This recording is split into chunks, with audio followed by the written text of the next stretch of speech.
Audio Jungle. Hi hello నమస్తే and welcome to news three people. Finally Satyadev గారు నటించిన Krishnamma movie అయితే చూసి రావటం జరిగింది మామ. మూవీ చూసిన తర్వాత నాకేమనిపించిందంటే పర్ఫార్మెన్సెస్ ఉన్నాయి మామ, చించవతలేశారు. కాకపోతే పూర్తి సినిమా చూసిన తర్వాత పర్లేదు గానీ ఇంకా బాగా తీసుండొచ్చు కదా అన్న ఒపీనియన్ కలిగింది. ఎందుకో అన్న విషయాన్ని ఇన్ డెప్త్‌గా ఇంకొంచెం క్లియర్‌గా మాట్లాడుకుందాం. అంతకంటే ముందు మా ఛానెల్‌కి ఎవరైనా కొత్తగా వచ్చిన వాళ్ళుంటే మేక్ ష్యూర్ ఈ వీడియో అయిపోయిన తర్వాత ఒకసారి మా ఛానెల్ విజిట్ చేయండయ్యా. ఒకసారి కాంటెంట్ నచ్చిందనుకోండి సబ్స్క్రైబ్ చేసుకోండి. అలాగే కింద మన ట్విట్టర్ పేజ్ లింక్ కూడా ఇస్తాను. ఫాలో అవ్వండి. ట్విట్టర్‌లోని డైలీ ఫిల్మీ అప్డేట్స్ అన్నీ అప్డేట్ చేస్తూ ఉంటాను. ఏమంటారు? ఇంకా మనం సినిమా చూసిన తర్వాత నా ఒపీనియన్ గురించి మాట్లాడుకునే ముందు మూవీ యొక్క ప్లాట్ ఏంటో చూద్దాం. ముగ్గురు ఫ్రెండ్స్. ముగ్గురు అనాథలే. అందులో ఒకరేంటంటే కొంచెం మారి ఒక షాప్ పెట్టుకొని బ్రతుకుతూ ఉంటారు. ఇంకొక ఇద్దరేంటంటే ఇంకా బేవర్స్‌గానే తిరుగుతూ ఉంటారు. అయితే షాప్ పెట్టుకున్న కుర్రాడి లైఫ్‌లోకి ఒక అమ్మాయొస్తుంది. ఆ తర్వాత వీళ్ళ లైఫ్‌లోని కొన్ని సంఘటనలు జరుగుతాయన్నమాట. ఇంతకీ వాళ్ళ లైఫు ఎలాంటి మలుపులు తిరిగింది? వాళ్ళు ఎలాంటి ప్రాబ్లమ్స్‌ని ఫేస్ చేశారు? ఫైనల్‌గా ఏం జరిగింది? ఇది తెలుసుకోవాలంటే ఈ మూవీ చూడాలన్నమాట. ఫస్ట్ ఆఫ్ ఆల్ ఏంటంటే మూవీని చాలా వరకు హానెస్ట్‌గా చాలా రా అండ్ రస్టిక్‌గా ప్రెజెంట్ చేయడానికి ప్రయత్నించారు. ఆ ఫైట్స్ గాని, పెర్ఫార్మన్సెస్ గాని, డైలాగ్స్ గాని ప్రతీదీ ఏంటంటే ప్రతి సీక్వెన్స్ కూడా మనకి చాలా రియలిస్టిక్‌గా అనిపిస్తది. యాక్చువల్లీ ఏంటంటే ఇదొక రివెంజ్ డ్రామా. రివెంజ్ అనగానే మనం అంటే మూవీ మొత్తం గాకపోయినా మాక్సిమం ఎక్స్‌పెక్ట్ చేస్తాం. అంటే వాళ్ళెలా రివెంజ్ తీర్చుకుంటున్నారు, ఆ ఎమోషన్ ఎంతవరకు క్యారీ చెయ్యగలిగారు ఏంటి అనేసి. కాకపోతే ఇందులోని మాత్రం ఆ రివెంజ్ అనేది బాగా రష్‌డ్ అనిపిచ్చింది.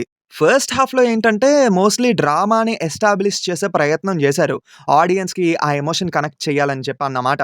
అయితే ఫస్ట్ హాఫ్ అనేది మనకు కొంచెం స్లోగా వెళ్తుందే, మరీ అంత ఎంగేజింగ్‌గా అనిపించట్లేదు అని అనుకుంటాం. కానీ ప్రొసీడింగ్స్ వెళ్ళే కొద్దీ ఏంటంటే ఆ ఎమోషన్ అనేది మనకు కొంచెం లైట్‌గా కనెక్ట్ అవుతూ ఉంటదన్నమాట. అలా ఫస్ట్ హాఫ్‌లోని కొద్ది వరకు అయినా ఆ ఎమోషన్ కాస్త కనెక్టింగ్‌గా ఉండడం వల్లే సెకండ్ హాఫు వాచబుల్ అనిపిచ్చింది. కాకపోతే వాళ్ళు రివెంజ్ తీర్చుకునే ఆ మూవ్‌మెంట్ ఉంది చూడండి. అది మాత్రం చాలా రష్‌డ్ అనిపిచ్చింది. ఏదో ఫాస్ట్‌గా ఇంకా మూవీని ఎండ్ చేసేయాలి.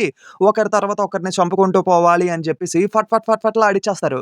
పర్టిక్యులర్‌గా ఒక క్యారెక్టర్‌ని ఎక్కువ సేపు చూపించడం వల్ల ఏంటంటే సెకండ్ హాఫ్‌లో ఆ రివెంజ్ తీర్చుకున్నప్పుడు ఆ క్యారెక్టర్‌తోనే ఒక సీన్‌ని ఎస్టాబ్లిష్ చేసుకున్నారు. మిగతా వాళ్ళందరిని ఏంటంటే ఏదో పాప్‌కార్న్ లాగా ఫటా ఫటా ఫటాలా ఆడిచ్చేస్తారన్నమాట. ఈవెన్ స్క్రీన్ ప్లే కూడా కొద్ది వరకు ప్రెడిక్టబుల్ గానే అనిపిస్తది. నాకేమనిపించిందంటే స్క్రీన్ ప్లే మీద ఇంకొంచెం కాన్సంట్రేట్ చేసుండుంటే, ఆ థ్రిల్ ఫ్యాక్టర్ అనేది క్రియేట్ చేసి, ఒక మంచి రా అండ్ రస్టిక్ రివెంజ్ డ్రామాని మన ముందుకు తీసుకొచ్చేవాళ్ళు కదా! అన్న ఫీలింగ్ క్రియేట్ అయింది. కొద్ది వరకు స్క్రీన్ ప్లే మీద ఇంకొంచెం కాన్సంట్రేట్ చేసుంటే సరిపోయేది. ఎందుకంటే మూవీలో పెర్ఫార్మన్సెస్ పరంగా మాత్రం ఒక్కరిని కూడా క్వెషన్ చేయలేం మామ. ప్రాణం పెట్టేశారు ప్రతి ఒక్కళ్ళు వాళ్ళ రోల్స్ కోసం అని చెప్పి.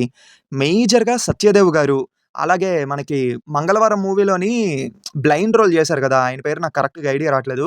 ఆయన వీళ్ళిద్దరి పెర్ఫార్మన్స్ ఉంటది. పీక్స్ అంతే. వాళ్ళ పెర్ఫార్మన్స్ చూసిన తర్వాత నాకైతే మెంటల్ ఎక్కేసింది. ఫిదా అయిపోయాననుకోండి. ఓవరాల్‌గా మూవీ ఎండ్ అయ్యేసరికి మాత్రం స్క్రీన్ ప్లే మీద ఇంకొంచెం కాన్సంట్రేట్ చేసుండుంటే ఇంకా బావుండేది కదా! పర్లేదులే ఓకే అనిపిచ్చింది అన్న ఫీలింగ్‌తోనే థియేటర్ నుంచి బయటకొచ్చాను. సో, ఓవరాల్‌గా మనం పాజిటివ్స్ గురించి మాట్లాడుకుంటే పెర్ఫార్మన్సెస్ పవర్‌ఫుల్‌గా ఉన్నాయి. బ్యాక్‌గ్రౌండ్ స్కోర్ ఓకే డీసెంట్ అనిపిచ్చింది. అలాగే చాలా వరకు రియలిస్టిక్‌గా ప్రెజెంట్ చేసే ప్రయత్నం అయితే చేశారు. అలాగే ఎమోషన్స్ కూడా డీసెంట్ అనిపిచ్చాయి. కొద్ది వరకు బాగానే కనెక్ట్ అయ్యింది. ఇంకా నెగెటివ్సే చూసుకుంటే, స్క్రీన్ ప్లే ఇంకొంచెం బెటర్‌గా ఉండుంటే చాలా బావుండేది.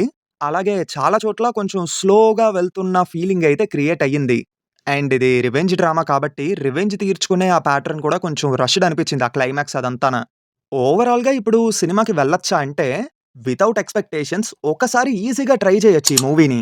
రియలిస్టిక్ అప్రోచ్ ఉన్న కైండ్ ఆఫ్ మూవీస్ ఇష్టపడే వాళ్ళకి ఈ మూవీ డీసెంట్ అనిపిస్తుంది. పెర్ఫార్మన్సెస్ పరంగా మాత్రం తోపున్నాయి. ఇంకా మన 'news three people' version of rating విషయానికొచ్చేసరికి ఇట్స్ 2.65 ఔట్ ఆఫ్ 5. సరే అయితే మీరు ఈ మూవీ చూసుండుంటే మీ ఒపీనియన్‌ని కింద కామెంట్స్‌లో చెప్పండి. ఇంతటితో వీడియో సమాప్తం. మళ్ళీ కొత్త వీడియోతో మీ ముందుకు వస్తాను. Until then take care and bye by.